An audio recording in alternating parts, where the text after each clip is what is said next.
Twongeye kubasuhuza abakunzi ba channel yacu, nk'uko bisanzwe rero dukunda kubagezaho ibiganiro bitandukanye. Akanya rero tugiye kubereka uburyo ushobora kuuploadinga ziriya certificate za AI. Nk'uko guverinoma y'u Rwanda yabidusabye, iyo wamaze gukora ziriya certificate za AI dusabwa kuzishyira muri systeme ya IPPS. Ndagira ngo rero ngaha turebere hamwe uburyo ushobora kuzauploadinga muri systeme. Uraza rero ufungure browser yawe, ushobora kuba ari Google Chrome, hanyuma wandikemo ujye muri e-recruitment. Muri e-recruitment ubwo ni muri Mifotra, kuko Mifotra ikorana na IPPS. Iyo ugiye rero muri Mifotra cyangwa se muri e-recruitment, dore ngiye imaze gufunguka, turakora login. Nitumara gukora login, turashyiramo email hano ndetse na password nkuko bisanzwe. Ndakeka hano buri wese yashobora kubikora. Hanyuma iyo umaze kwinjiramo uraza hano kuri profile. Kuri profile noneho yes, hari kuri profile, hanyuma umanuke hasi ahantu handitse yes award cyangwa certificate. Turaza hano rero kuri add new certificate. Iyo ugiyeho uraza hano ugaselectinga certificate iyo ariyo. Hano hasi hari izihari, ariko hano wandikamo izina ry'iyo wakoreye. Donc azazi twakoreye zigiye zitandukanye. Aha rero kugira ngo uhite uyibona mu buryo bukoroheye uyandikamo. Urugero harimo iyitwa introduction to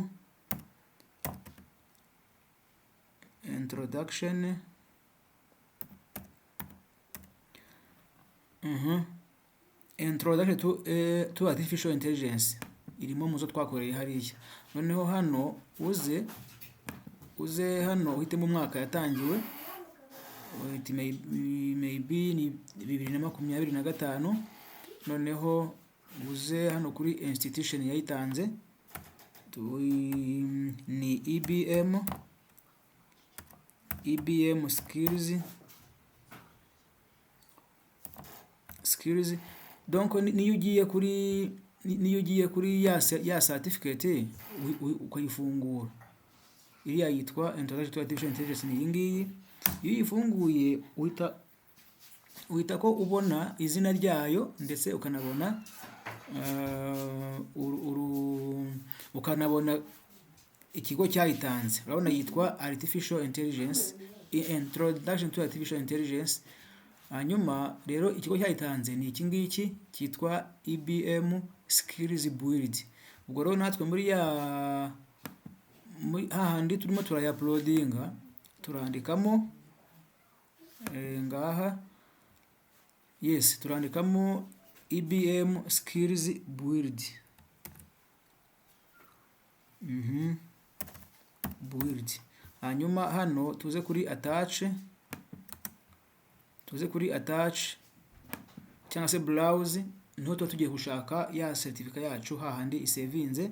Yanjye iri kuri desktop, ikaba muri AI certificate.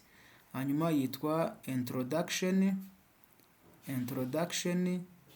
to artificial intelligence. Dore ngiyi hano, then njye kuri open. Hanyuma urabona ngiyi yamaze kugeramo, then nkore save. Iyo umaze gukora save, yes, urabona ko yabaye saved successful. Iyo haje kano kantu ukabona karatukura, bivuze ko certificate yawe iba yamaze kugeramo. Iyi rero dushyizemo ni imwe, urabona hano bahise bayitwereka ko yitwa Introduction to Artificial Intelligence. Rero tugiye gushyiraho iya kabiri, naho n'undi asubira hahandi kuri add new, then n'ubundi duhitemo umwaka twayikoreyemo.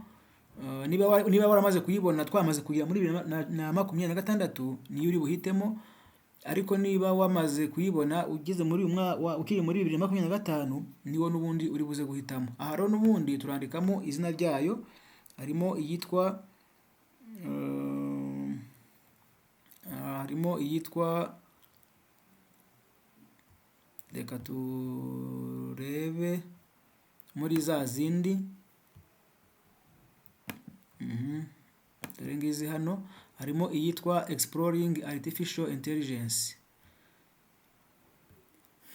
Yes, Exploring Artificial Intelligence. Ubwo turandikamo hano Exploring, dore ngiyi yaje ukayikandaho, hanyuma ugahitamo umwaka yatangiweho. Njye nayibonye muri 2026, hanyuma ujye kuri institution, n'ubundi yatanzwe na cya kigo cya IBM Skills Build. Build. Noneho tuze hano n'ubundi kuri browse, tujye kuyishaka hahandi iri Exploring Artificial Intelligence, then tugire kuri open, izemo hano, then save.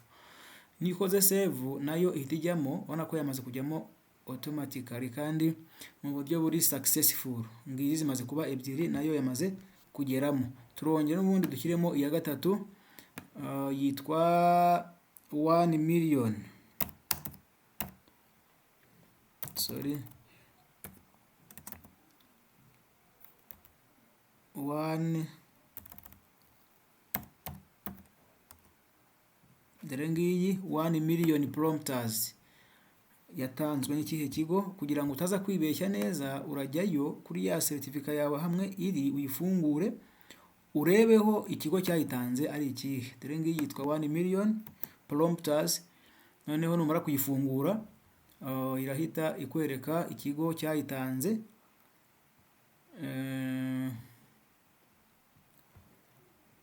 Yes. Aha. Yes, iki kigo cyayitanze turakireba hano hasi, ngaha handitse Dubai Future Foundation.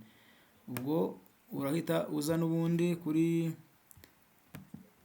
hamwe wari urimo uyishyiriramo, then umwaka yatanzwemo. Noneho dushyireho kari Dubai Future Foundation. Hanyuma tujye kuyishaka hahandi iri, tujye kuri browse, hanyuma tujye mu mashini hahandi iri, yitwa 1 million prompters. Open. Dore ngiyi yamaze gufunga, yagezemo. Noneho dukore save.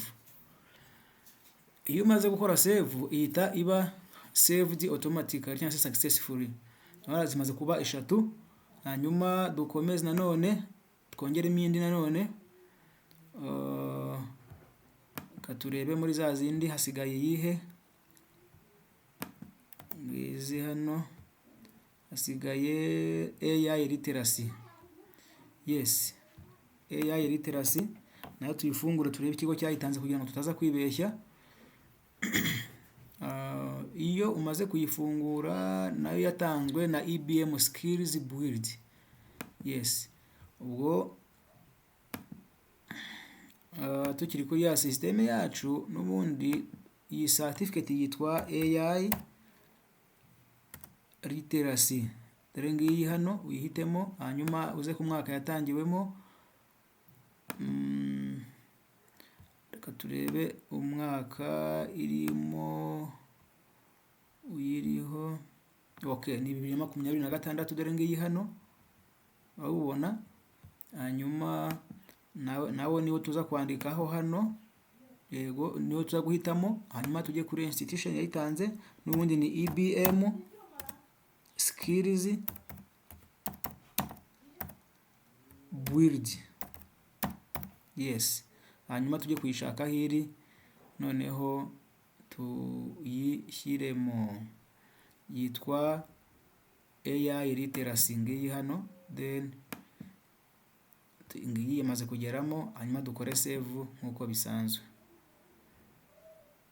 Okay. Rero ushobora gukomeza ugashyiramo n'izindi.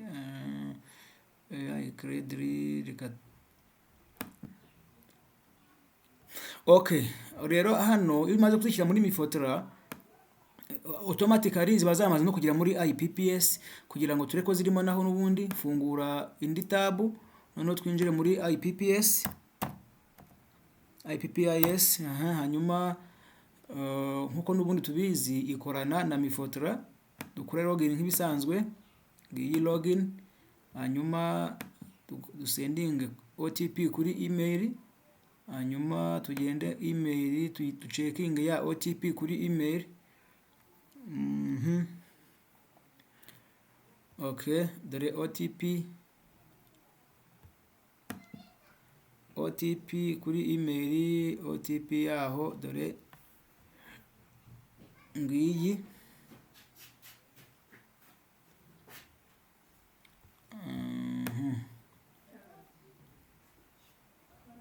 Sorry gato turebe ko yamaze kugeraho OTP, kuko iyi OTP ni idufasha kwinjira muri IPPS.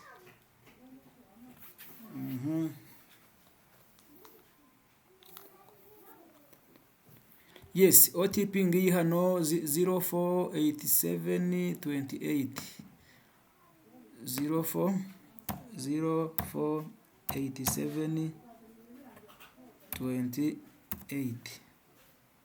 Okay, urabona ko tumaze kugeramo. Donc urabona iyo umaze kugera hano, urabona muri certificate hari zamaze kugeramo. Iyo ukanzeho n'ubundi kuri iriya certificate ni ahangaha ntago uhita uzibona, ariko nyirizina ziba zamaze kugeramo iyo bazikiremo muri recruitment cyangwa se muri Mifotra na IPPS ihita ibona ko harimo certificate. Yes, iyo ujya hano kuri my profile dore ngizi hano zirimo, uhita uzibona. Ngizi hano hari 1 million prompters, ushaka kuyireba dore ngiyi wikandaho ukarindira gato, dore ngiyi yahise ifunguka, urabona ko irimo. Ukongera nanone hari AI literacy, dore ngiyi iri hano, iyo ukozeho n'ubundi ihitiza. Hanyuma n'izindi urabona ko zose zigiye zirimo, iyo ukozeho kuri imwe usanga yamaze kugeramo. Ngira ngo rero nabashimira uburyo twabanye muri iyi video. Turajya dukomeza kugerageza kubereka n'ibindi bizajya bibafasha cyangwa se ibindi bintu by'ubwenge, kugira ngo rero uzajye ubona inkuru cyangwa se video nshya zije kandi z'ingirakamaro. Urakora subscribe kuri iyi channel yacu, ndetse unakore like, nibishoboka ukore na share, kugira ngo tubashe guhana amakuru mu buryo bwihuse. Ndumva nabashimira, murakoze cyane. Ciao ciao.